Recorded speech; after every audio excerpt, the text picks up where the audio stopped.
Olá, meus alunos! Vamos dar continuidade aos estudos sobre gestão de pessoas, né? Ainda dentro do processo de agregar pessoas, nós vamos estudar hoje a seleção de pessoal, que são os processos, e na próxima aula nós vamos estudar técnicas, né? A gente vai ver algumas técnicas ainda, mas não todas, para a aula não ficar muito estendida e para vocês poderem assimilar o conteúdo, certo? Então vamos lá, gente.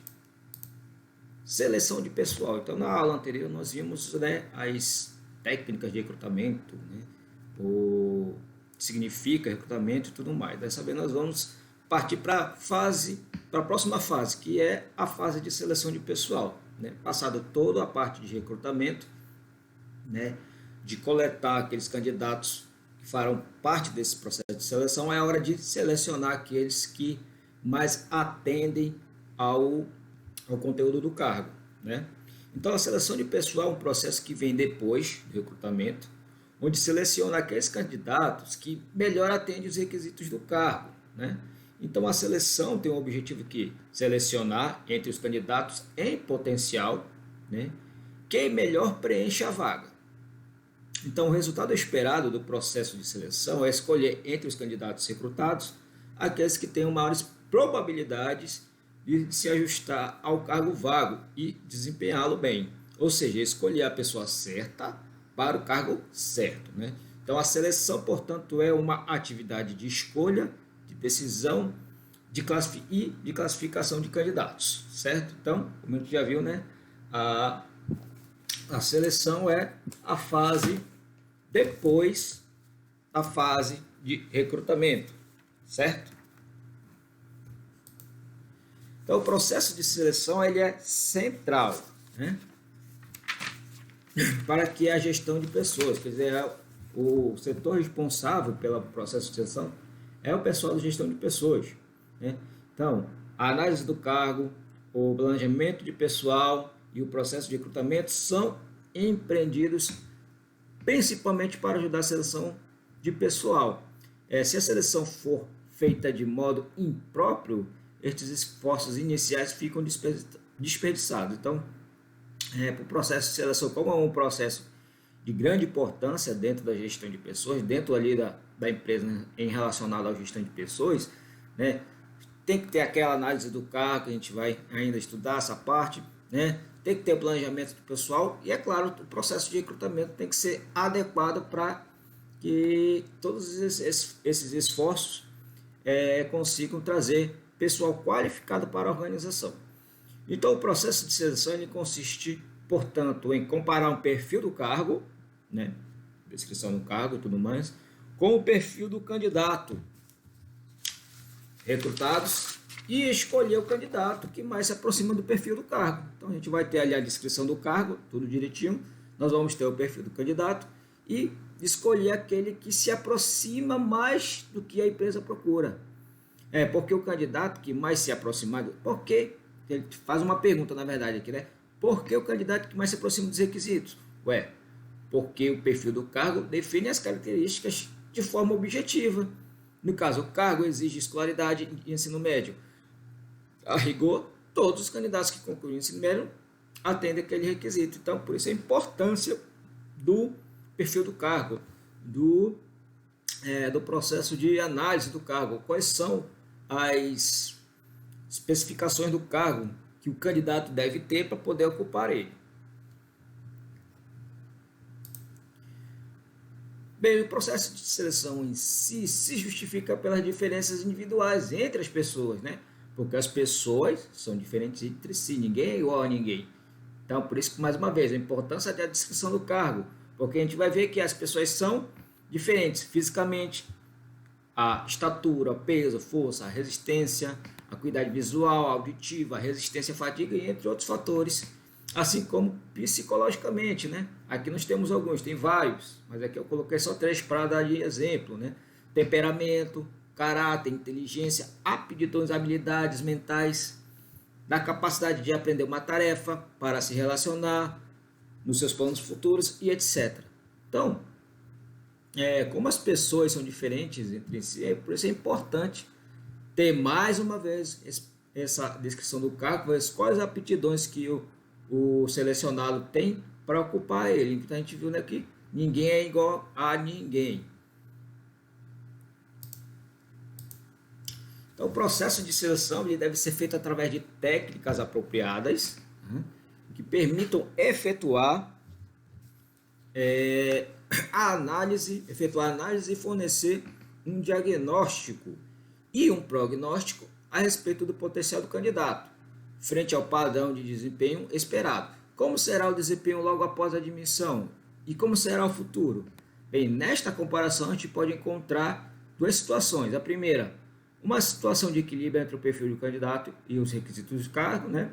Ou uma situação de desequilíbrio, ou seja, o perfil do candidato ele não reúne os requisitos do cargo ou possui requisitos exigidos acima daquele cargo pretendido. Então, pode acontecer essas duas situações.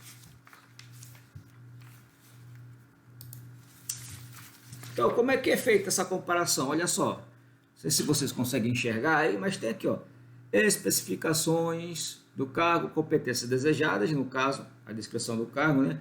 O que o cargo requer ou as competências que aquele cargo deseja, né? Então, a análise da descrição do cargo para saber quais os requisitos que o cargo exige do seu ocupante, ou a definição das competências que tem aquele cargo. Aí do outro lado o perfil do candidato, né, que são as características dele, o que o candidato oferece, o que ele tem para oferecer, quais são as suas competências, né?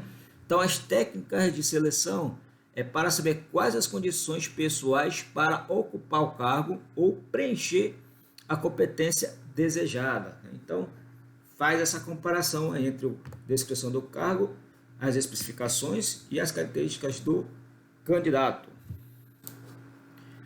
Modelos de colocação, seleção e classificação de candidatos.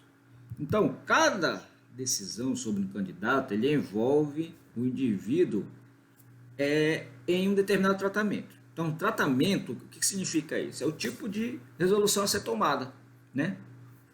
O número de tratamentos e de indivíduos eles podem variar em uma decisão e outra no processo de seleção. Então, as restrições mais comuns em relação a isso são o número de tratamento por pessoas e o número de pessoas por tratamento.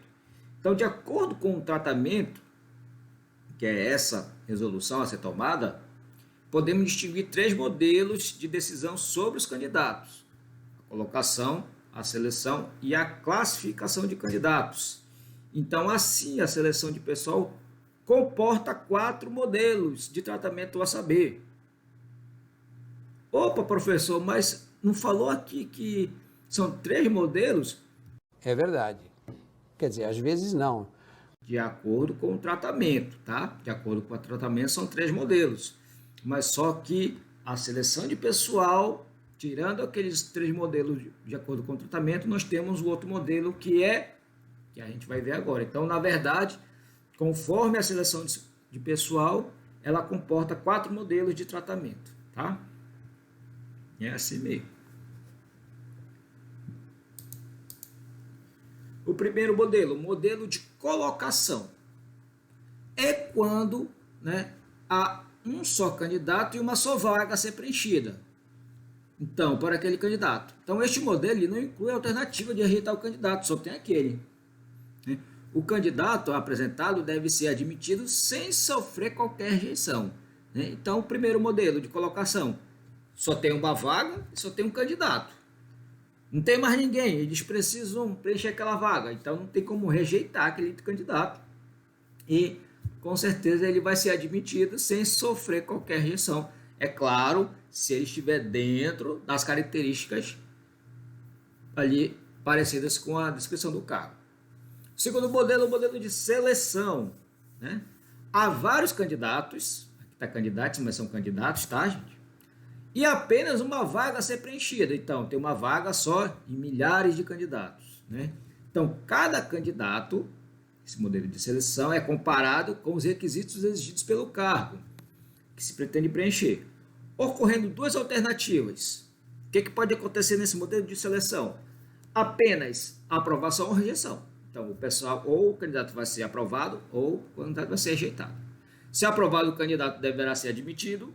Se reprovado, o candidato é dispensado do processo seletivo, pois existem vários outros candidatos para o cargo vago e apenas um deles poderá ocupá-lo. Então, o modelo de seleção é uma vaga, vários candidatos, podendo ocorrer o quê? Aprovação e rejeição, candidato aprovado, ocupa a vaga, candidato reprovado, não consegue a vaga porque tem vários outros candidatos que podem preencher aquela vaga. Modelo de classificação. Existem vários candidatos para cada vaga e várias vagas para cada candidato. Então, no primeiro é uma vaga e um candidato, no segundo são várias vagas e apenas vários candidatos e uma vaga. E agora tem várias vagas e vários candidatos para aquelas vagas. Então, cada candidato ele é comparado com os requisitos exigidos pelo cargo que ele pretende preencher. Então, ele vai colocar lá, né? Cargo de gerente, aí tem lá os requisitos, ele vai colocar lá os seus dados para ver se ele tendo a pretensão de preencher aquele cargo. Então, ocorre aqui duas alternativas para o candidato. Primeiro, ser aprovado ou ser rejeitado para aquele cargo. Lembrando que tem vários cargos, né? Se aprovado naquele cargo que ele pretende, ele é admitido. Se rejeitado, ele não é dispensado do processo de seleção. Se ele for rejeitado, ele passa a ser comparado com os outros requisitos dos outros cargos para ver se ele consegue preencher, até se esgotarem os cargos vacantes, que são os cargos vagos, e as alternativas restantes. Daí a denominação de classificação.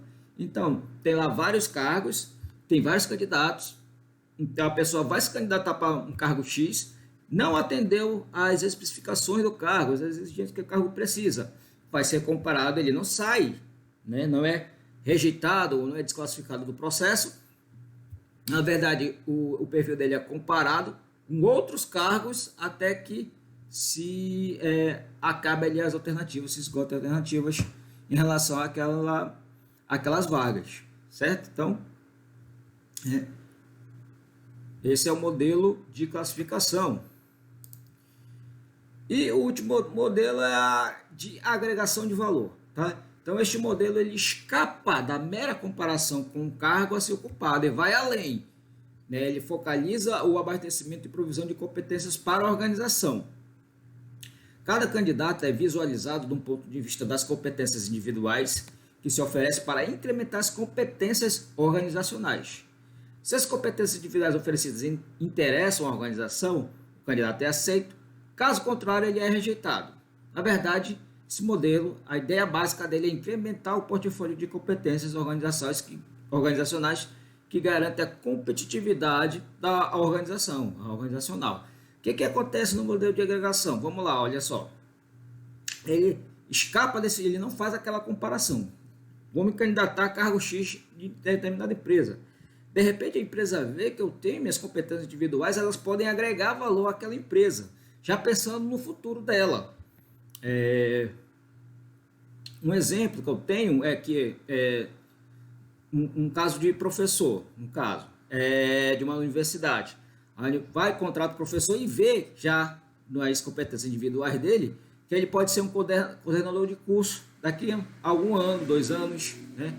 Que ela pode abrir uma sede, uma subsede em um outro município e de repente aquela pessoa que ele viu lá no processo de seleção pode ocupar ali o cargo de coordenador daquele polo. Então é isso que esse modelo de agregação de valor faz, né?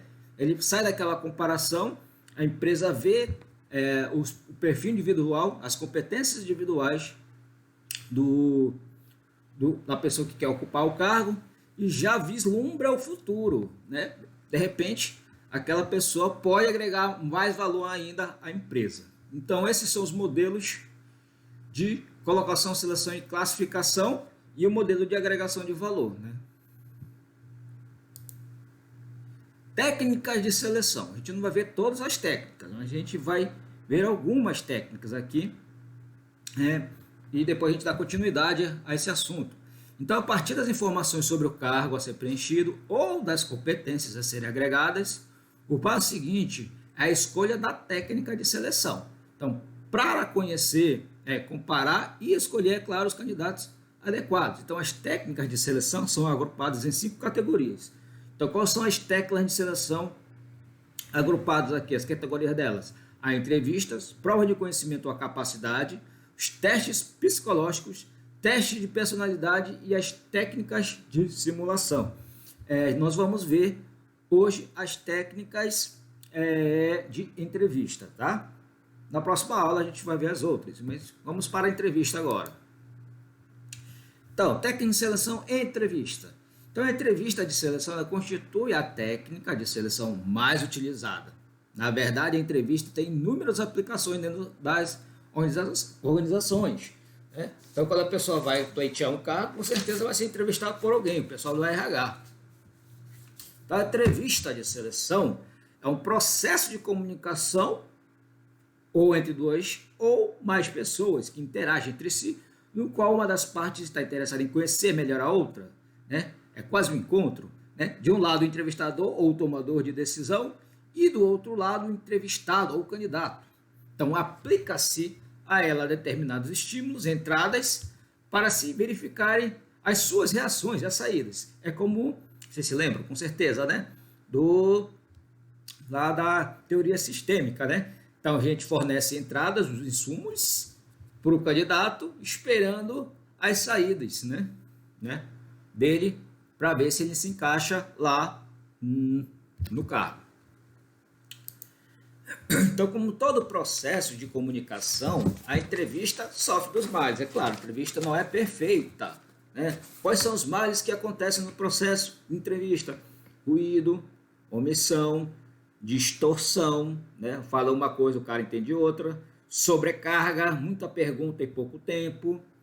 Sobretudo as barreiras, essas distorções ou esses males que acontecem, né, de que padecem da comunicação humana, também tem pessoas que não conseguem se comunicar ou que são introvertidas, né, muito, não conseguem ali conversar, é uma limitação. Então, para reduzir essas limitações, pode-se introduzir algumas negitropias no sistema, que eu não me lembro o que significa negitropia. A gente tem que lembrar da engitropia negativa. Eu acho que é isso daí, a engitropia, né? Que a gente também viu lá no sistema. Então, são necessárias 2 providências para melhorar o grau de confiança e de validade da entrevista. Quais são essas situações? Primeiro, melhor construção do processo de entrevista e o treinamento dos entrevistadores. Opa, quase que não sai, certo? Então, para tentar diminuir esses males que a entrevista tem, né, que podem atrapalhar, nós temos o que fazer, o que a empresa tem que fazer o quê? Melhorar a construção do processo e treinar os entrevistadores. E a gente vai ver essa melhora aqui, falando dessas 2 situações, né? Primeiro, da construção do processo de entrevista. Então, o processo de entrevista, de entrevistar, pode proporcionar maior ou menor grau de liberdade para o entrevistador na condução da entrevista.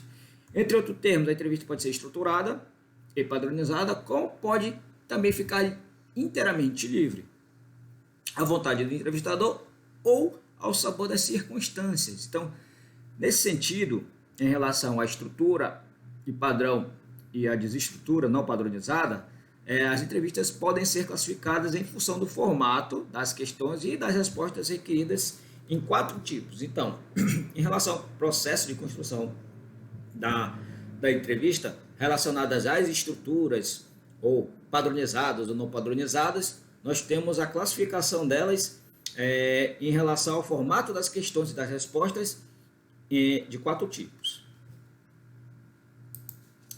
Primeiro, entrevista totalmente padronizada. O que seria essa entrevista totalmente padronizada? É a entrevista estruturada com roteiro, tá? Aqui tá pré-estabelecido, no qual o entrevistador faz perguntas padronizadas e previamente elaborado no sentido de obter respostas definidas e fechadas. Então, é dessa forma. né? Em outros termos, ela pode ser uma entrevista estruturada, tá? Só um instantinho. Então, é claro que por essa razão, a entrevista ela perde aquela profundidade, né? Não se torna tão flexível, tornando uma entrevista limitada, essa entrevista totalmente padronizada. Aquela, como dizer, pode assumir uma variedade de formas, como escolha simples, que pode ser verdadeiro ou falso, sim ou não. Então a gente faz uma pergunta e sim ou não, verdadeiro ou falso, né? Até as minhas avaliações são dessa forma. Também pode ser de múltipla escolha, tá? A próxima é a entrevista padronizada apenas das perguntas. Então, é entrevista com perguntas previamente elaboradas, mas que permite a resposta aberta, ou seja, uma resposta livre por parte do candidato, né? É o que? Nesse caso, o entrevistador se baseia em uma listagem de assuntos a questionar e colhe a resposta das informações do candidato, né? Pode ser que aqui são aquelas perguntas padrões e o candidato ele coloca lá discursando, fazendo a sua resposta discursiva, que são exatamente essa parte que vai ser analisada pelo entrevistador. Gente, para fechar essa parte, tá, do assunto, nós vamos ver os outros tipos, que é a entrevista diretiva, que é a entrevista que determina o tipo de resposta desejada, mas não especifica as questões, ou seja, deixa as perguntas a critério do entrevistador. É aplicada para conhecer certos conceitos pessoais do candidato e que demandam certa liberdade para o entrevistador possa captá-los adequadamente. Então, a entrevista diretiva é aquela que quem vai dirigir a entrevista, vai direcionar o rumo da entrevista, é o entrevistador. Então, a entrevista diretiva, né, é aplicada para conhecer certos conceitos pessoais do candidato, né, e que demanda certa liberdade, certo? Então, o entrevistador ele precisa saber formular as questões, é claro, e de acordo com o andamento da entrevista, para obter o tipo de resposta à informação requerida. Então, uma entrevista diretiva é uma entrevista de resultados, tá? E a última entrevista a última entrevista, isso mesmo, é a entrevista não diretiva, tá? Que é aquela entrevista totalmente livre, que não especifica nem as questões nem as respostas que a gente procura requeridas. E também denominada entrevista exploratória, informal ou não estruturada, quer dizer, ela não tem estrutura nenhuma, né? É totalmente livre, não tem nada padronizado. Então, trata-se de uma entrevista cuja sequência e orientação fica a critério de cada entrevistador, que caminha dentro da sua linha menor de resistência ou de extensão de assuntos, sem se preocupar com a sequência ou roteiro, que não tem roteiro nenhum, tá? Mas como nível de profundidade que a entrevista pode alcançar. Então, o entrevistador ele corre o risco, né, em relação a essa entrevista de omitir alguns assuntos ou informações. É uma técnica criticada pela sua baixa consistência devido ao fato de não se basear em roteiro nenhum ou itinerário previamente estabelecido. Então, gente, essa é a primeira parte dessas técnicas de seleção. A gente viu a entrevista, né? E o início da seleção. Espero que vocês tenham entendido essa aula. E na próxima aula a gente continua com as técnicas de seleção, entrando na parte do treinamento de entrevistadores e dando sequência ao nosso estudo. Tá certo? Então, até o nosso próximo encontro e tchau!